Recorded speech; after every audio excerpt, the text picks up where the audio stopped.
adalah teknik berkomunikasi dengan alam bawah sadar. Jadi sebetulnya selama ini ngaji kita, nasihat-nasihat yang disampaikan itu belum menyasar pikiran bawah sadar. Itu baru di pikiran sadar. Sebetulnya pikiran itu cuma satu, para sahabat. Pikiran itu cuma satu, cuma proses mentalnya ada dua. Ada pikiran sadar, ada pikiran bawah sadar. Itu proses mentalnya. Jadi pikirannya cuma satu, ya jangan dipusingkan. Pikiran ya cuma satu, pikiran saja. Tapi pikiran itu energi. Pikiran itu punya bentuk. Oleh karena itu maka kualitas yang dipancarkan, kualitas energi yang dipancarkan oleh pikiran itu sangat hati-hati. Makanya doa yang sebenarnya apa yang kita pikirkan, apa yang kita katakan, dan apa yang kita perbuat. Kalau itu diulang-ulang terus-menerus sangat berbahaya. Itu akan menjadi doa. Itu teknik merubahnya. Jadi oleh karena itu maka diperlukan seorang yang punya otoritas. Dan Bapak Ibu kalau mau dirubah ya energi negatif dalam pikiran bawah sadarnya harus percaya dulu sama sang otoritas. Jadi kalau percaya sama saya, oke, saya akan rubah ya. Perlu bantuan dari luar. Makanya ada yang namanya sugesti, ada yang namanya afirmasi. Sugesti dan afirmasi dua hal yang berbeda.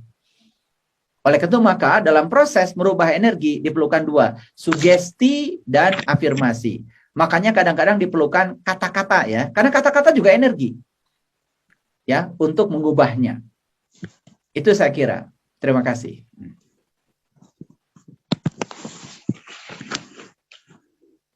Oke, betul. Jadi ini hipnosisnya adalah bukan teknik hipnotis yang biasa kita dengar ya teman-teman ya. Jadi ini hipnosis ini adalah salah satu metode yang tadi seperti yang Ayah bilang dan butuh bantuan dari seorang mentor lah bahasanya. Butuh bantuan dari seorang memang ahli dalam hal tersebut. Oke, nah ini mungkin karena masih banyak yang menanyakan Ayah dan waktu kita juga masih terbatas, mungkin saya sudah mulai merampingkan yang ingin bertanya dan kita buka kesempatan kepada Bapak Yenda yang sudah raise hand dari awal. Untuk itu Pak Yenda silakan di-unmute dan bisa menanyakan pertanyaan langsung kepada Ayah Guru. Silakan Pak Yenda. Terima kasih. Assalamualaikum Ayah. Waalaikumsalam, Yanda, apa kabar? Kabar baik. Jadi sedikit saja ya yang mau saya tanyakan. Kita itu kan memang harus selalu memanfaatkan energi positif. Yes. Yang ingin saya tanyakan, mainnya ya. Ataupun menjaga energi positif itu terus berlanjut. Biar jangan sampai balik lagi ke energi negatif. Ya. Terima kasih. Oke. Mohon diulang lagi, saya tadi tidak mendengar karena tadi ada yang menghidupkan audio. Sebelum dilanjutkan, boleh untuk peserta yang lain bisa di-mute dulu supaya Pak Yenda bisa dengan jelas menyampaikan pertanyaan. Oke, silakan di-mute dulu yang lainnya. Ya, saya ulang lagi ya. Kita memang harus memancarkan selalu energi positif.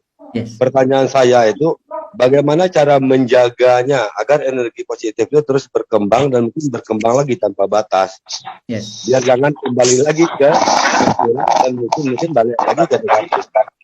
Itu aja ya, cara memaintainnya atau cara menjaga. Oke, baik. Terima kasih Ayah Yenda. Begini ya, begini. Kita ini kan sebetulnya oleh semesta selalu diajarkan. Pelajaran dari semesta ini tidak pernah bohong. Cuman banyak orang yang tidak sadar bahwasanya kita sedang diajarkan. Jadi hukum timbal balik dari semesta ini sebenarnya sudah terjadi pada kita. Cuman kadang-kadang kita tidak peka. Jadi ketika kita memancarkan yang positif, kita mendapatkan akibat yang positif. Ketika kita memancarkan yang negatif, kita akan mendapatkan akibat yang negatif. Contoh sederhana saja. Saya sedang bicara nih, ini saya sebetulnya sedang memancarkan energi. Semua kata-kata saya ini akan diserap nih oleh seluruh semesta. Diserap oleh air, diserap oleh Bapak Ibu, diserap oleh tubuh. Karena sebetulnya bagian yang paling penting dari tubuh kita itu air. Dan air itu bisa menyimpan memori.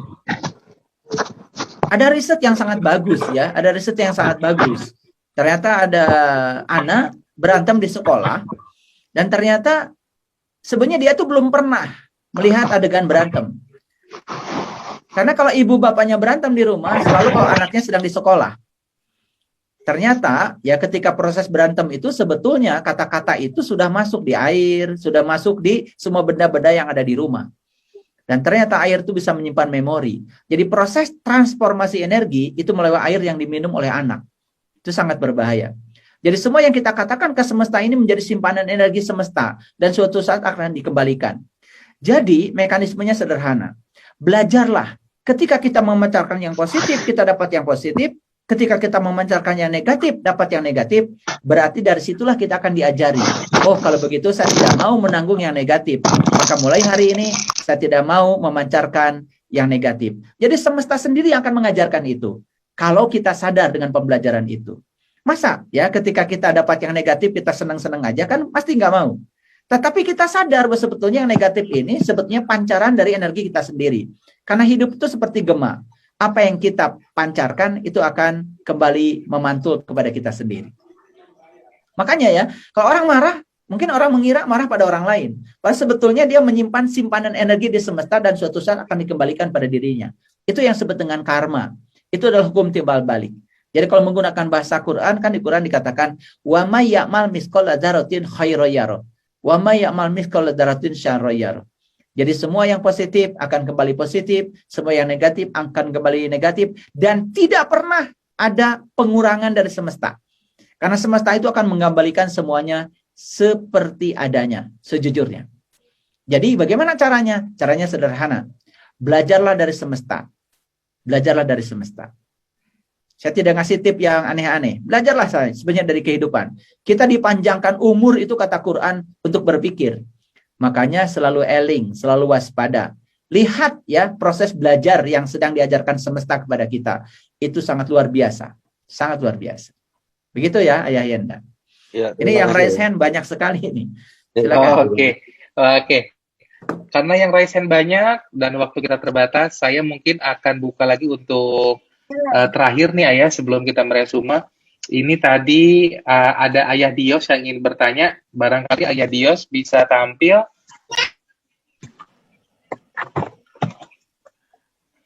Assalamualaikum warahmatullahi wabarakatuh. Bagi Ayah. Keren ya. Ceramahnya luar biasa. Cuman mohon izin Ayah. Pertanyaannya sih ringan ya. Apakah tadi Ayah jelaskan tentang energi, semua adalah energi yang akhirnya membawa satu frekuensi dan sebagainya. Karena saya bukan ahli fisika, nggak tahu. Mohon penjelasan. Apakah Allah menciptakan itu semua energi adalah positif atau ada energi yang negatif?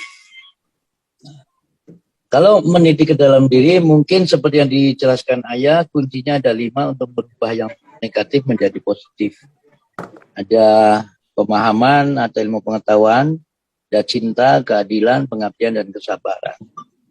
Nah bagaimana ya, mungkin kan ada seseorang, teman atau sahabat, itu yang sakit. Ibaratnya bisa sakit medis dan medis. Nah, saya yakin medis pun ada negatifnya, energi negatif. Apalagi mungkin yang non medis. Nah, apakah energi negatif itu bisa dikalahkan dengan energi negatif positif? Apa seperti itu ya? Mohon penjelasannya karena saya tentang fisika kurang paham ya. Terima kasih, itu saja ya. Waalaikumsalam warahmatullahi wabarakatuh. Terima kasih. Terima kasih Ayah Dios. Ya, pertanyaannya apakah Allah menciptakan energi itu positif dan negatif? Saya kasih tahu ya. Allah itu tidak pernah ngasih nama positif, tidak pernah ngasih nama negatif. Nama itu sebetulnya hanya cara pikiran untuk mengerti. Jadi sebetulnya begini ya, begini kalau saya jelaskan fisikanya sedikit ya. Jadi dulu ya, ketika listrik ditemukan, lalu ada 2 interaksi, ada tarik-menarik, ada tolak-menolak. Karena ada 2 gejala itu, maka manusia, ilmuwan, mengklasifikasi ada 2 jenis muatan. Satu positif, satu negatif. Yang ngasih nama ini positif dan negatif itu manusia, ilmuwan. Itu karena ini mau diinformasikan kepada banyak orang. Dan orang akan menerima dengan pikiran sadarnya. Ketika dia menangkap dengan pikiran sadar, otomatis pikiran itu harus membandingkan. Jadi cara otak itu menerima pemahaman itu harus dengan membandingkan. Jadi sebetulnya negatif dan positif itu adalah Ya, cuman cara memahami.